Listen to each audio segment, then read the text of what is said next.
Avant toute chose, je souhaite remercier les nouveaux sponsors qui ont rejoint Space News. Merci pour votre engagement. Merci pour votre confiance et votre soutien. Merci d'avoir l'esprit curieux, alerte et éveillé. Merci d'être qui vous êtes. Un très grand merci.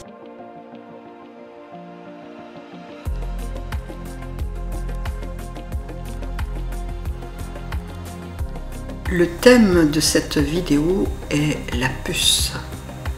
La puce artificielle ainsi que les implants terrestres et extraterrestres, les jeux, les enjeux et les stratégies du puçage.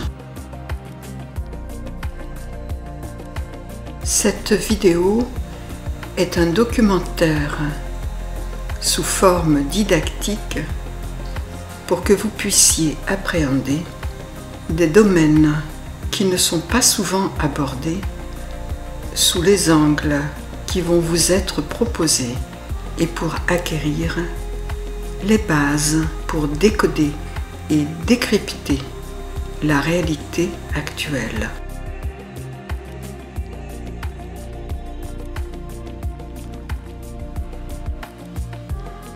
Nous allons nous glisser dans la peau des contrôleurs de cette planète pour voir ce qu'ils voient au travers de leurs yeux, pour découvrir la manière dont ils opèrent, leurs objectifs et les stratégies qu'ils mettent en place pour les atteindre. Et nous nous mettrons aussi dans la peau de certaines factions d'extraterrestres pour comprendre ce qu'ils ont en tête.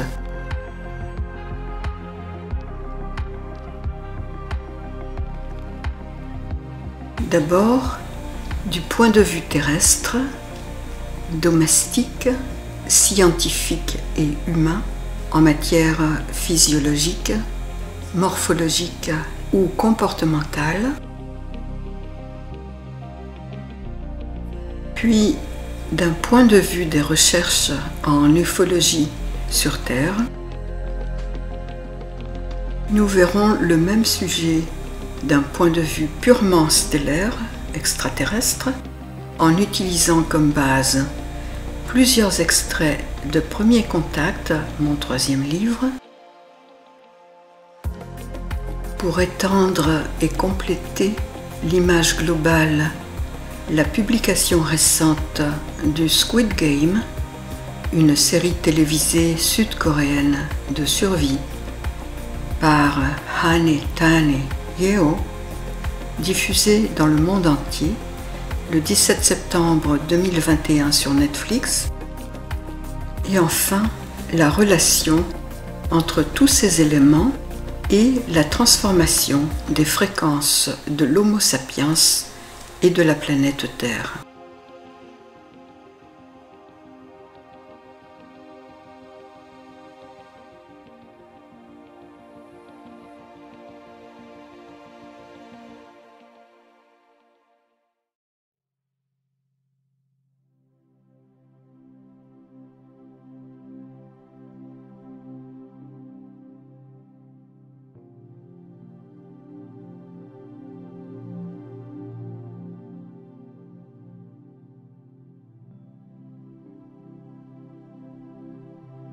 Commençons du point de vue terrestre. Les puces, les implants, la nanotechnologie, les codes-barres ou QR codes sont des systèmes de rétention d'informations avec différentes fonctionnalités et des buts variés comme l'étude scientifique et médicale, l'identité, la sécurité, la comptabilité, les statistiques ou le repérage GPS. D'un point de vue domestique, les puces électroniques et les tatouages de vos animaux de compagnie sont les puces électroniques que vous connaissez le mieux. Ces puces et tatouages sont utilisés pour marquer les chiens et les chats, pour les identifier s'ils s'enfuient, pour voyager ou pour les assurer. Dans le domaine scientifique, le puçage des animaux sauvages est utilisé en biotélémétrie pour les marquer, les étudier et suivre leurs déplacements sur de vastes distances. D'un point de vue humain, la biométrie, l'ADN, le sang, la salive ou l'urine sont utilisés dans le domaine médical, en chirurgie par exemple, ou encore dans le domaine du sport pour des contrôles de dopage et pendant des investigations criminelles. La biométrie en matière de sécurité identitaire est utilisée pour des mesures morphologiques, les empreintes digitales, la forme de la main, des doigts, le réseau veineux, l'œil, l'iris et la rétine, ou encore la forme du visage. La biométrie est également utilisée en sécurité identitaire pour des mesures comportementales, la reconnaissance vocale, la dynamique des signatures, par exemple la vitesse de déplacement du stylo, les accélérations, la pression exercée, l'inclinaison, la force de frappe sur le clavier d'un ordinateur, la façon d'utiliser des objets, la démarche, le bruit des pas ou la gestuelle.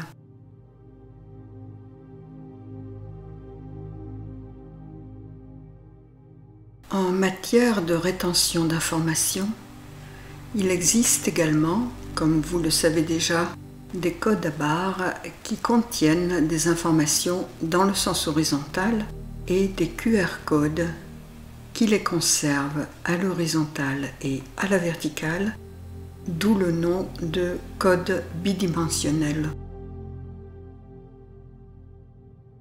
En raison de cette différence structurelle, même s'il a l'air anodin et qu'il est dorénavant requis pour nombre d'applications, un code QR contient des centaines de fois plus d'informations dans un espace plus petit. Le code QR a été créé en 1994 par Masahiro Hara, un ingénieur de l'entreprise japonaise Denso Wave, pour suivre l'itinéraire des pièces détachées dans les usines de Toyota. Ce code est rapide et peut contenir toutes vos données, de quelque nature que ce soit, des adresses web, du texte, des numéros de téléphone, des mots de passe Wi-Fi ou des SMS.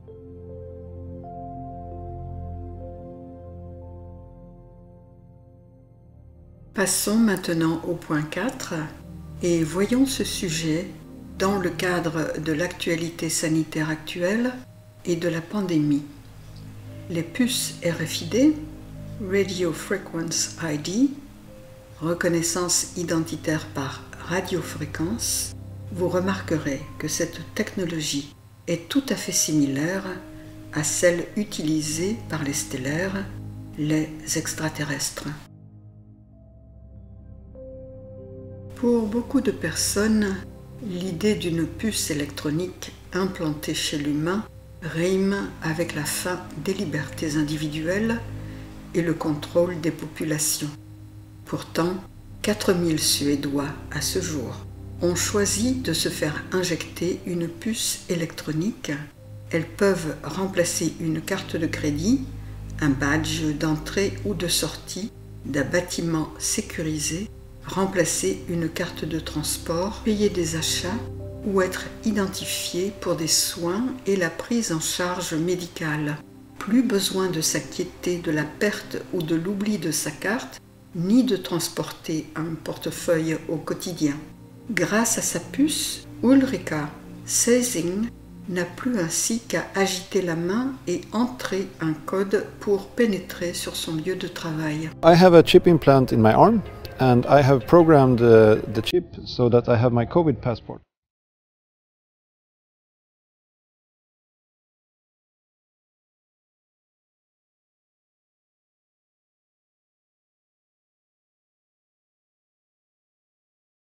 It's always accessible for me or for anyone else really who wants to read me. For example, if I go to the movies or go to a shopping center, then people will be able to check my status even if I don't have my phone.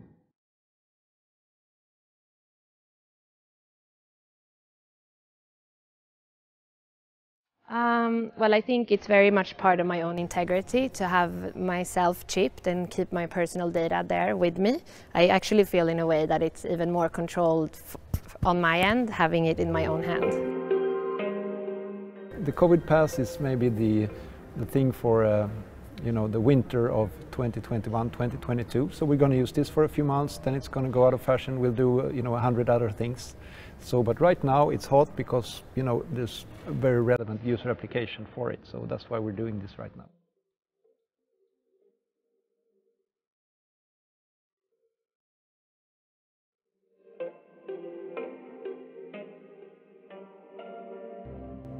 En Suède, nombreux sont ceux qui ont tenté l'expérience et certaines entreprises ont même proposé à leurs employés de leur injecter la puce gratuitement. Mais de nombreuses difficultés sont mises à jour, notamment pour ce qui concerne le fonctionnement même de l'implant.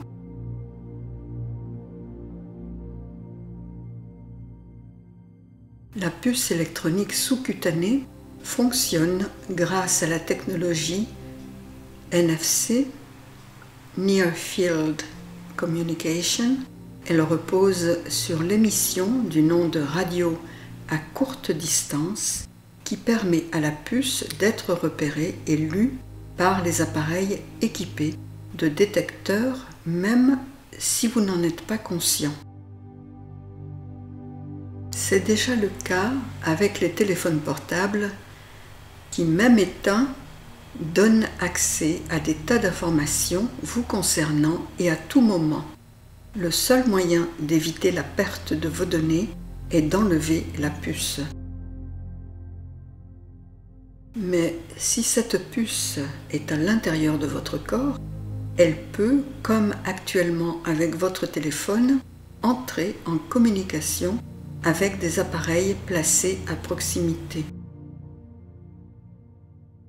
Ces dispositifs restent néanmoins vulnérables, car des pirates informatiques peuvent dérober vos données, comme c'est le cas aussi actuellement. Vous pourriez marcher tranquillement dans la rue et n'importe qui, ayant un dispositif portable, peut voler tout ce qui vous concerne. D'ailleurs, en passant devant certains magasins, vous recevez des publicités qui concernent leurs articles en vente. C'est également le cas pour les QR codes qui sont de plus en plus utilisés et qui contiennent des centaines d'informations vous concernant. Cette pratique s'appelle le biohacking, le biopiratage, le piratage biologique, c'est-à-dire l'exploitation expérimentale du matériel génétique sans égard aux normes éthiques acceptées ou à des fins criminelles.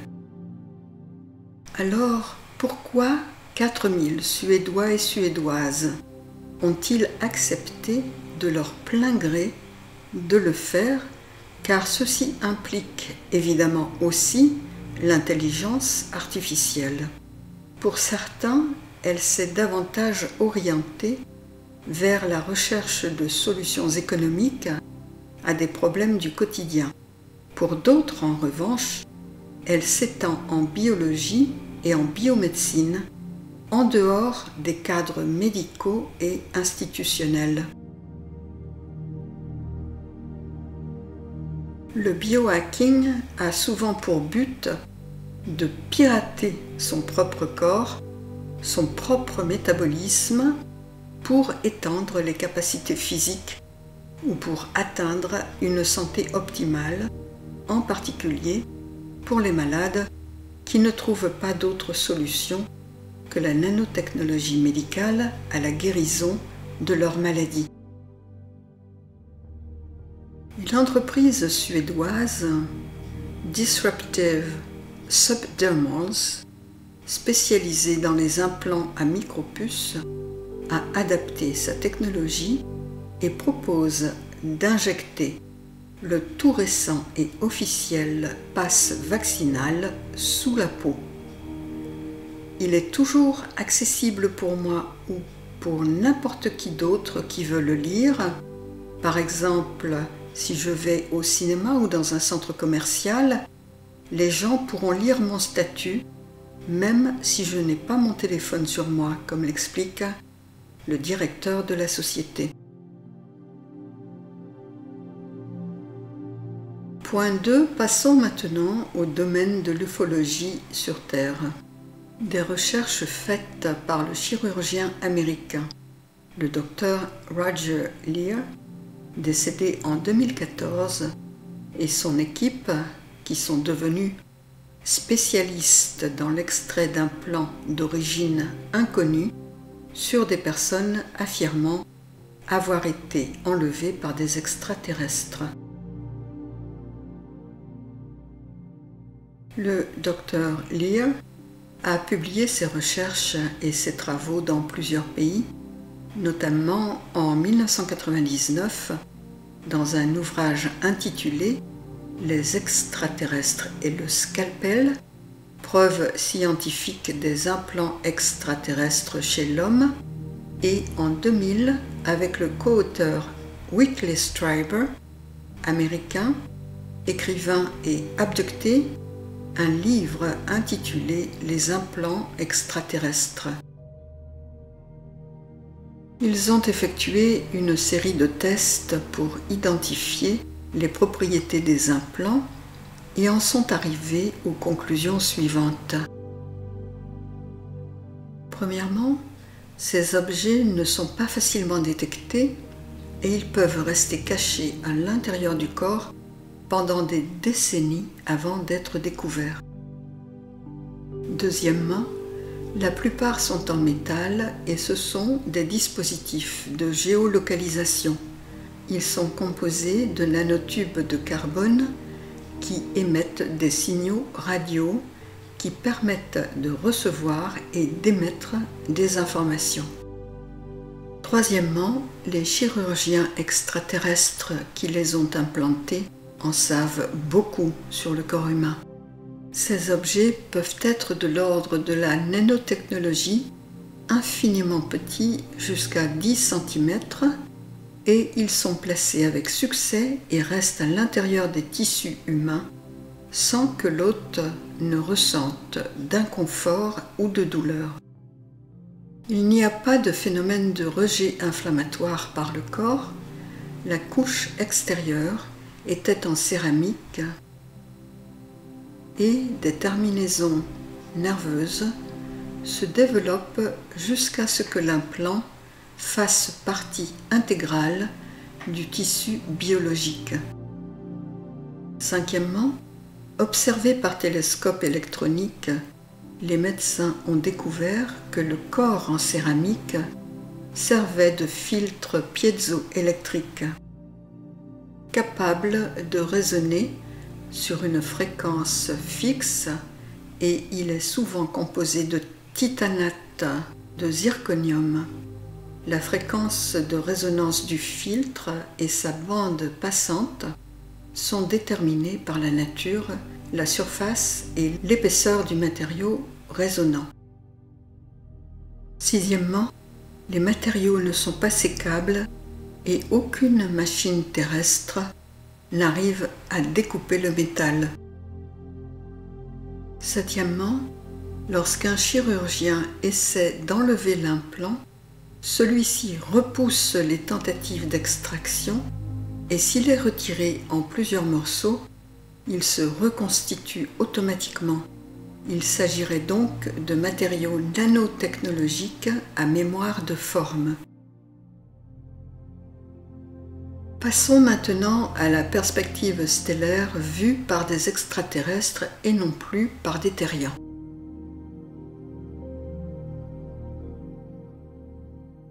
Extrait de Premier contact, page 20. Article 3. Les modes de contact, les moyens et outils. Dans cet extrait, nous découvrirons qu'avant l'apparition d'Internet, entre les années 1900 et 1970, les extraterrestres privilégiaient le contact physique, l'observation de vaisseaux, les visites en personne, les enlèvements, la génétique modifiée et ce qui nous intéresse aujourd'hui, les implants. Page 30, il est précisé que, à la fin du processus de l'illumination, alors que je méditais, une projection visuelle en réalité virtuelle 3D augmentée m'apparut extrêmement réelle avec un objet qui tournait sur lui-même et qui était accompagné de concepts théoriques. Donc ceci se passait dans les années 1980, c'est-à-dire il y a plus de 40 ans. J'eus le sentiment que cette image était insérée directement dans mon cortex cérébral. Je ne peux ni l'effacer, ni l'oublier, et pour une raison que j'ignorais alors, je l'ai toujours gardée secrète. 35 ans plus tard, en 2017, les Andromédiens s'en servirent comme d'un code de reconnaissance. Il s'agit donc ici d'un implant non matériel inséré au niveau du cortex cérébral.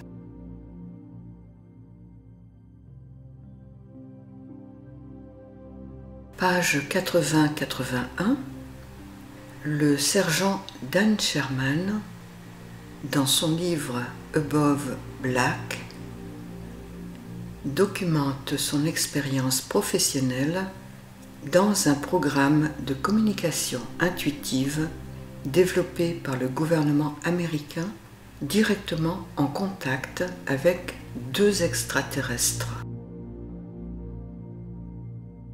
À l'époque, Dan Sherman est sergent des forces de l'air américaines, USAF, à l'agence de sécurité américaine NSA. Il est entré dans l'armée de l'air des États-Unis comme la plupart d'autres Américains, extrêmement fiers de servir leur pays et de sa formation tirée au cordeau. Au cours de ses 12 années de service, il a été reconnu pour son héroïsme, il a reçu plusieurs médailles d'honneur et a été honoré pour ses actions dans la guerre du Golfe Persique. Il a 24 ans au moment des faits. Il commence une formation en tant qu'analyste du renseignement électronique intitulée ELINT, LEL électronique, INT intelligence. Il apprenait à analyser les caractéristiques internes de l'énergie émanant d'un équipement tel qu'un radar pour déterminer le type de transmission et dans quel but l'appareil était utilisé.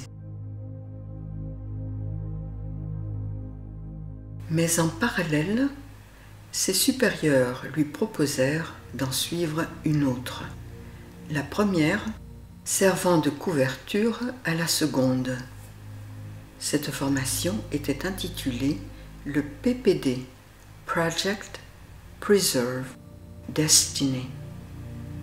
projet Préserver le destin, un projet secret gouvernemental qui allait changer sa vie de manière radicale.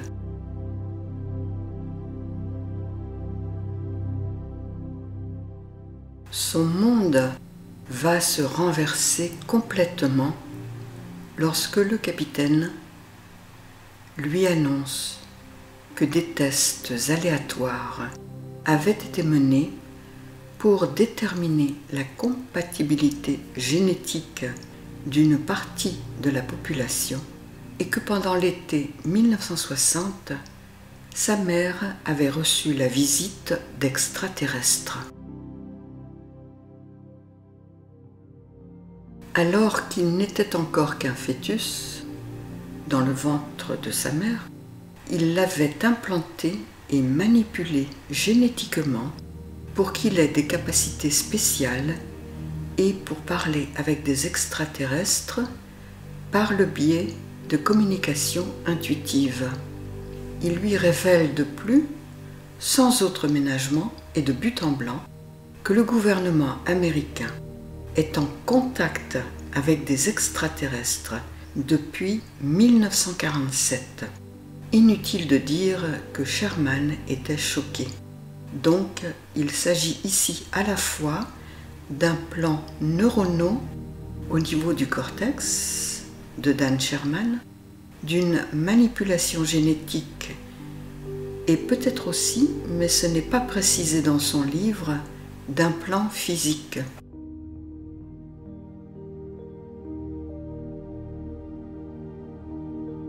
À la page 87, article 16, types de technologies qui sont utilisées avec les implants, ce sont des réseaux planétaires d'intelligence artificielle homme-machine, des technologies de ciblage par nation, par groupe ou des personnes, ainsi que des outils de télépathie artificielle, la lecture des pensées et l'insertion de messages subliminaux pour une programmation neurolinguistique. La surveillance neuronale à distance utilisée pour en mesurer les effets, l'incorporation d'implants pour la modification de comportement, les tours cellulaires pour transmettre des fréquences spécifiques et des messages, les drones et les satellites pour le faire depuis l'espace sur des zones beaucoup plus larges ou au contraire chirurgicalement ciblées. Pages 322 et 323, les implants sont également utilisés par les extraterrestres pour la synchronisation des fréquences maternelles au moment de la naissance sur Terre. De manière générale, la majorité des terriens sont des âmes qui ont déjà vécu de très nombreuses incarnations sur Terre ou ailleurs et peuvent avoir besoin d'en vivre de nombreuses autres avant de pouvoir s'éveiller à leur statut stellaire, extraterrestre, et à leur mission, qu'il s'agisse d'émissaires qui utilisent des technologies de pointe ou des natifs qui passent d'une espèce à l'autre et par évolution biologique naturelle. Les émissaires stellaires extraterrestres peuvent avoir besoin de nombreuses incarnations et cycles d'évolution avant de finalement réaliser qui et ce qu'ils sont. Au moment de la naissance sur Terre, la mère doit élever sa fréquence naturelle par la méditation par exemple, ou être préparée à l'augmenter artificiellement afin d'accueillir le fœtus. Cela se fait technologiquement selon les espèces en insérant un petit appareil comme un implant qui sert à beaucoup de choses, comme par exemple évaluer l'état physiologique de la future parturiente et à augmenter ou à changer la fréquence de la mère pour qu'elle puisse accueillir celle du bébé. Si ce n'est pas fait, des problèmes neurologiques peuvent survenir mettant en danger la vie de la mère et celle du bébé. Abordons maintenant l'avant-dernière pièce du puzzle, le 4e volet de cette présentation et les liens avec la série Squid Game. Si je vous en parle, c'est pour vous montrer la manière dont les éléments de notre réalité, les pièces du puzzle, s'imbriquent et sont connectés. Rien n'est laissé au hasard. Squid Game est une série sud-coréenne en 9 épisodes qui met en scène 456 personnes qui représentent dans la véritable réalité sud-coréenne un très fort pourcentage d'habitants avec de très forts taux d'endettement qui les conduisent au désespoir et au suicide. Dans le film, ils perçoivent l'invitation de participer au jeu du Squid Game, invitation qui leur est faite comme une opportunité de sortir de la pauvreté. Ils sont d'abord anesthésiés, puis conduits inconscients à un immense complexe sur une île isolée. Ce contexte ressemble à la vie sur Terre et à la société. Dans le jeu, il n'y aura qu'un seul et unique gagnant de 33 millions d'euros et les participants réalisent que le gagnant pourrait mettre fin à sa misère et à ses dettes. Mais les joueurs réalisent vite que c'est au prix de leur vie, car s'ils n'ont pas terminé les épreuves dans le temps imparti, ils sont éliminés. Et dans le contexte du film, éliminer veut dire tuer, soit par un autre participant, soit par des surveillants armés ou des snipers. À un moment donné dans le film, les joueurs s'unissent et exigent un vote pour mettre fin à cette folie. Le vote est positif et tout le monde rentre chez lui. Mais dès leur retour, ils reprennent conscience de la misérable réalité dans laquelle ils vivent. La plupart des joueurs reviennent alors au jeu de leur plein gré.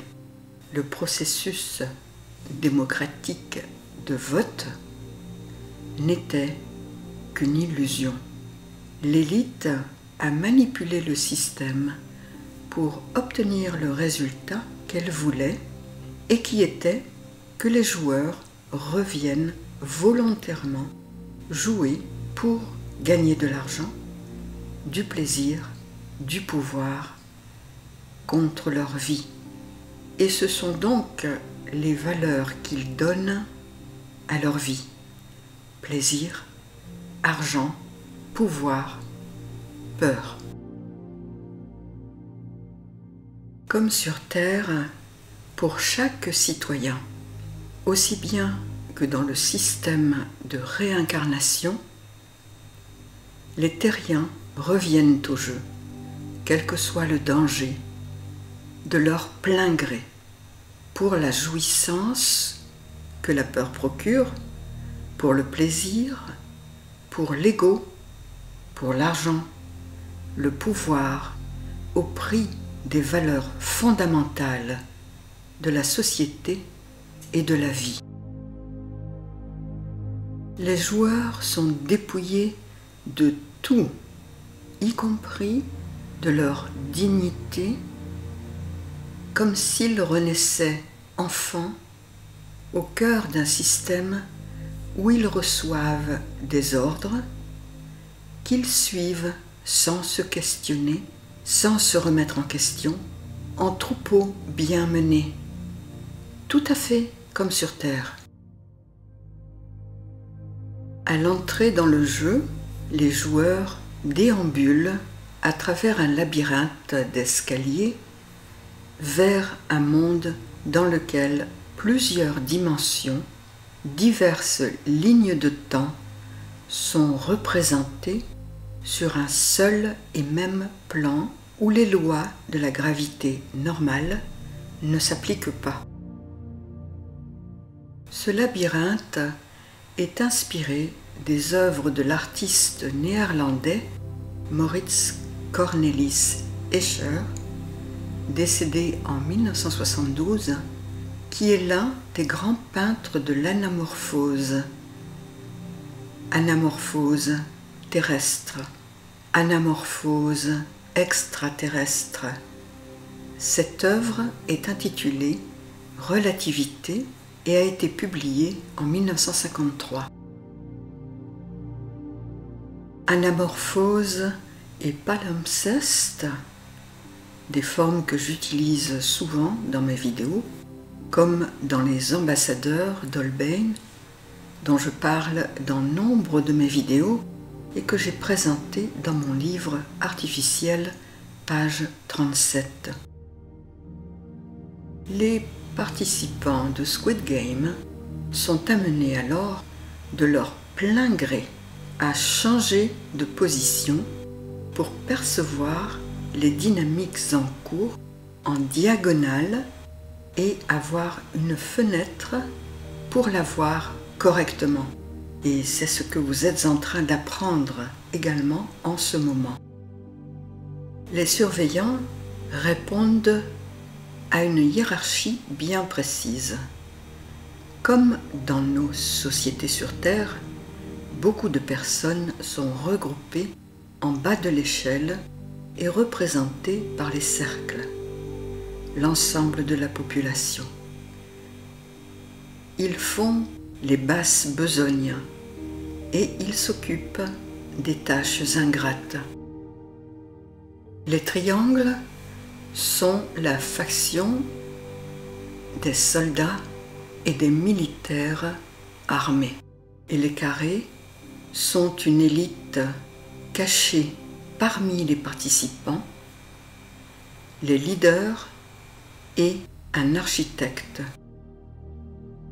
Passons maintenant à ce qu'est le jeu de puce. Donc il y a le Squid Game d'un côté et le jeu de puce de l'autre. C'est un jeu de société sur papier, similaire au jeu de la marelle, qui lui est un jeu d'extérieur, tout à fait comme le Squid Game. Donc les deux jeux sont superposés. C'est un palimpseste à 2 couches au moins. Il est composé de la Terre, de 7 étapes pour rejoindre le ciel en faisant des bonds d'enfants, des bonds de puce, comme on dirait d'un enfant, ma petite puce.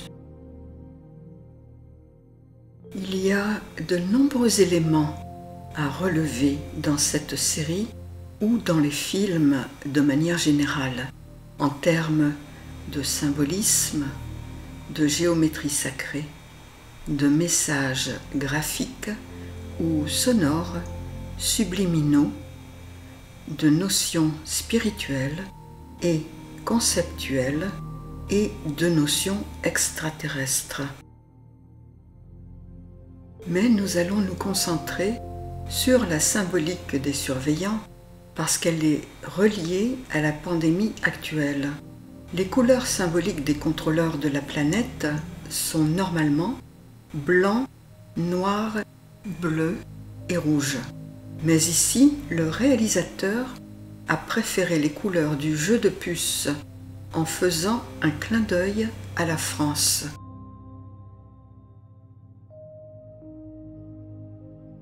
Comme vous le voyez, Chaque couleur et les hiérarchies correspondantes sont des symboles associés à une lettre grecque. Un triangle, symbole, rose, symbole, qui correspond aux surveillants qui circonscrivent la structure. La lettre grecque delta, un cercle, symbole, blanc, symbole, pour ceux qui font les basses besognes, et la lettre grecque omicron, un carré, symbole, vert, symbole, qui représente la structure et le côté militaire, la lettre grecque pi. Lorsque les symboles qui correspondent aux 3 lettres de l'alphabet grec, delta, omicron et pi, sont fusionnés, on obtient un triangle ou une pyramide symbolique avec l'œil d'Horus, l'œil de la Providence ou l'œil omniscient qui voit tout, et pi comme constante mathématique. Cette image est extraite du Squid Game et représente delta, la pyramide, avec une lumière au centre, 3 participants, un plateau d'échecs et 2 lumières en haut à droite et à gauche. Ce sont les symboles principaux d'une partie des contrôleurs terrestres. Alors si j'insiste sur le mot terrestre, contrôleur terrestre, c'est parce qu'il y en a aussi qui sont extraterrestres, mais j'en parlerai une autre fois. Vous avez déjà sans doute remarqué aussi que les noms delta et omicron correspondent aux virus et variants qui se déploient et sont mis en scène stratégiquement actuellement. En fait, il y a alpha aussi, c'est alpha, delta et omicron.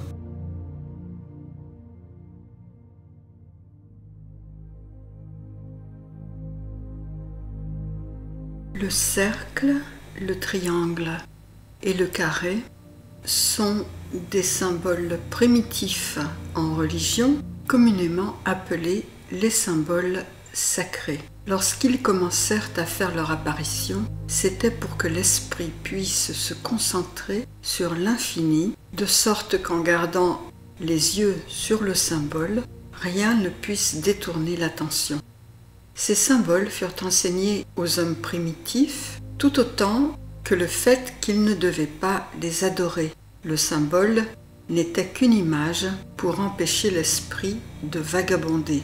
Il était enseigné qu'il n'y avait qu'une seule divinité et que cette divinité avait de nombreux attributs qui préservaient la santé, la force, la pluie et le soleil, les récoltes, en fait de manière générale, le bien-être de l'humanité tout entière.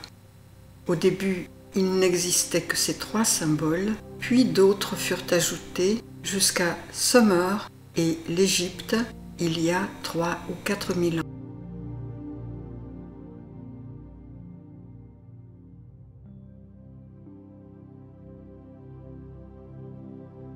Les contrôleurs terrestres utilisent la filmographie, les films, dans plusieurs buts. Premièrement, avertir leurs adhérents des actions entreprises et de l'état de déploiement. Deuxièmement, comme avertissement aux populations des stratégies mises en place, car ceci, disent-ils, les dédouane des conséquences du karma. Vous avez donc été avertis et par conséquent, vous le savez. Si vous ne faites rien, c'est, selon eux, votre propre choix, votre propre acceptance et votre confirmation que ce qu'ils entreprennent vous convient. Troisièmement, ils utilisent les films, la télé, etc. pour influencer les populations et instiller davantage de peur, leur outil principal.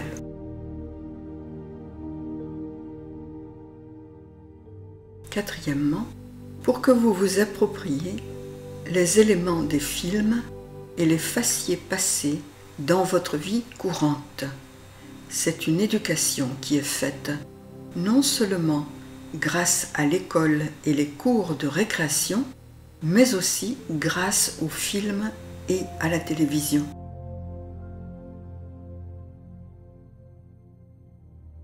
Pour vous donner un exemple, dans le cas de ce film, il a été reporté que des enfants y jouent en récréation et les groupes d'enfants battent les perdants à coups de baguettes d'osier.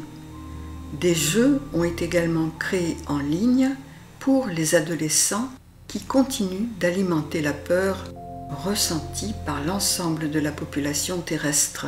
La peur est le principal outil de contrôle des masses. Mais comme toujours, dans les stratégies des contrôleurs, il n'y a pas qu'un seul et unique objectif.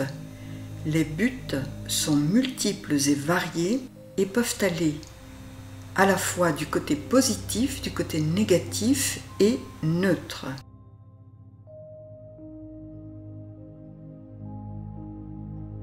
Abordons maintenant le point 5.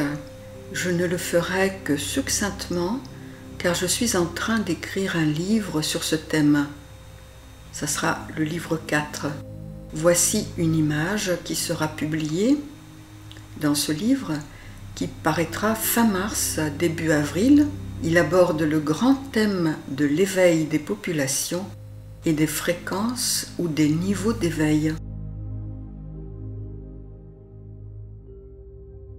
Vous avez probablement déjà remarqué que les virus qui déferlent sur la totalité de la planète Terre et qui affectent des milliards de personnes depuis plus de 2 ans ont été appelés Alpha, Delta et Omicron.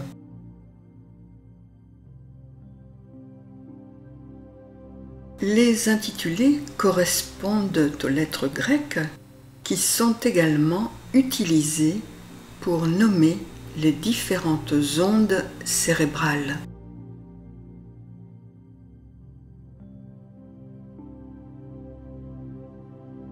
Les ondes cérébrales de type alpha apparaissent pendant une profonde relaxation en étant allongé ou lors d'une promenade en forêt.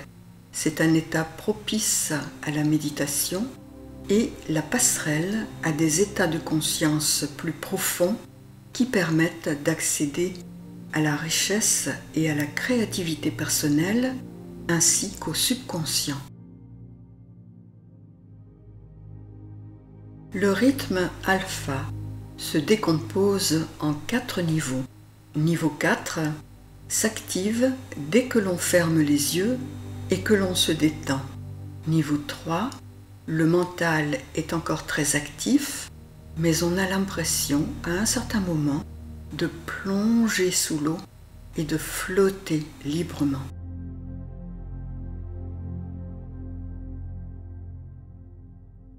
Niveau 2, nous devenons incapables de nous souvenir précisément de ce à quoi nous pensions. Niveau 1, nous nous enfonçons davantage en nous-mêmes et nous retrouvons la porte du subconscient.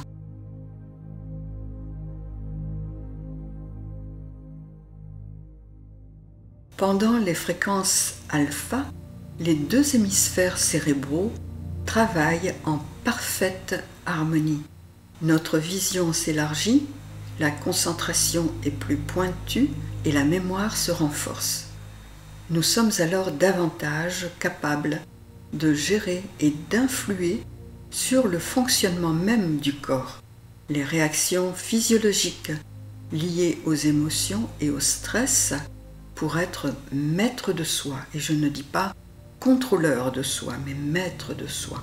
nous commençons à évoluer en tenant compte de champs perceptuels qui restent habituellement inaccessibles.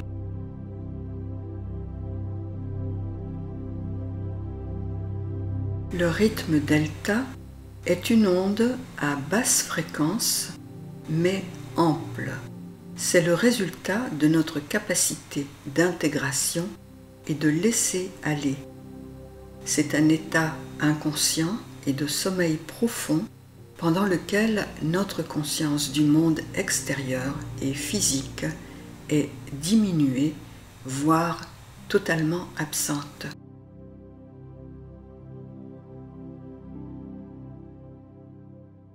Les ondes delta sont hautement prédominantes chez les moines aguerris ou chez les nourrissons et les chats, et c'est la raison pour laquelle ils dorment beaucoup. Puis elle subit une baisse importante dès l'enfance et surtout à l'adolescence. Elle continue de diminuer au cours de la vie jusqu'à être parfois totalement absente chez certains adultes âgés.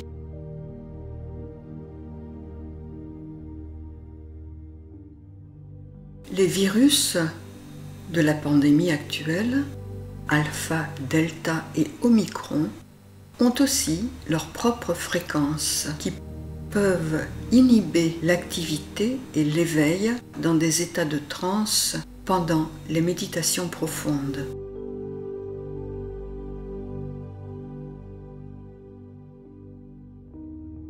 Quel est le but recherché ?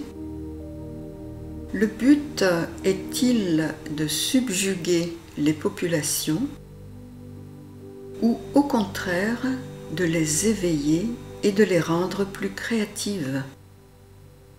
Comme vous venez de le constater, les objectifs sont multiples et variés. Ils peuvent aller dans le sens d'un contrôle totalitaire et de la dépopulation, et ils peuvent aussi aller dans le sens de l'amélioration de l'Homo sapiens et de la société sur Terre.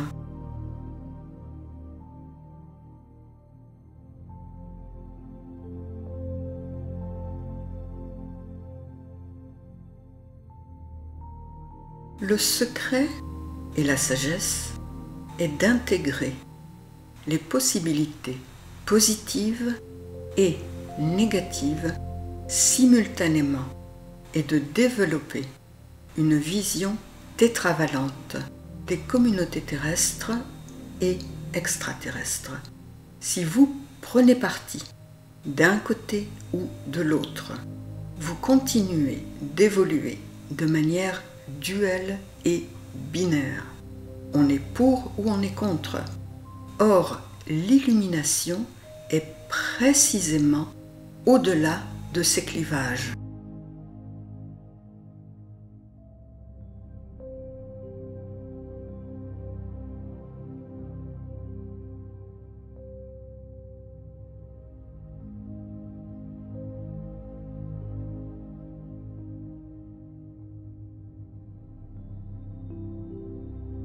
Avant de clore la présentation, veuillez prendre note que vous pouvez lister vos questions sur le thème de cette vidéo en particulier de la manière suivante. Allez sur ma chaîne, cliquez sur l'onglet « Communauté ». Une page apparaîtra sur laquelle vous verrez un post qui est réservé aux sponsors. Sous la vidéo, likez et cliquez sur l'icône « Commentaire ». Ajoutez-y vos questions.